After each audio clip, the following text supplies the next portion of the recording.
హల్లెలూయా. యేసుక్రీస్తు నామములో అందరికీ హృదయపూర్వక వందనములు. ప్రత్యేకమైన సమయంలో ప్రత్యేకమైన రోజు యొక్క వాగ్దానంతో మీ ముందుకు వచ్చిన్నాను. దేవుడు ఈరోజు మనం అనుగ్రహించుకున్న వాగ్దానము నిర్గమాకాండము 34వ అధ్యాయము 10వ వచనము. భూమి మీద ఎక్కడైనాను ఏ జనంలోనైనాను చేయబడిన అద్భుతములను నీ ప్రజల ఎదుట చేసేదను. హల్లెలూయా. ఈ వాగ్దానం ద్వారా అనేకమైన అద్భుతములు మనం చూచును గాక. ఈ వాగ్దానం ద్వారా మనం దీవించబడును గాక. ఆమేన్.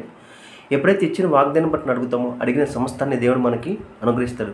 ఎందుకంటే దేవుడు అనేకమైన వాగ్దానాలు ఇచ్చినాడు. ప్రతి వాగ్దానానికి తన ప్రియకుమారుడైన క్రీస్తు ద్వారా మనల్ని వారసులుగా చేస్తున్నాడు. కాబట్టి ఎప్పుడైతే మనం ఆయన విశ్వసించున్నామో ఆ విశ్వాసం ద్వారా అనేకమైన ఆశీర్వాదాలకు మనము వారసులుగా మారినాము.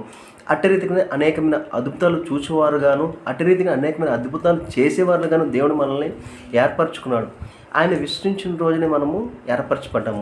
కాబట్టి మనం ఏ విషయంలోనూ భయపడడానికి వీలు లేదు.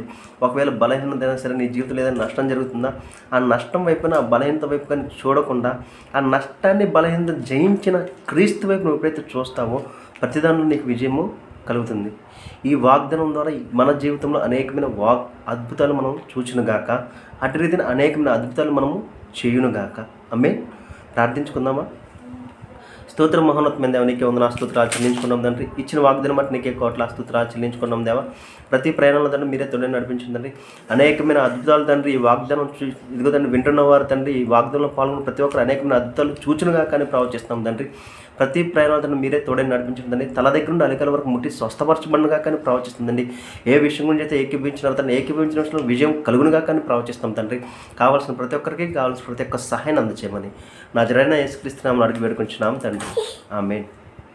అందరికీ హృదయపూర్వక వందనములు.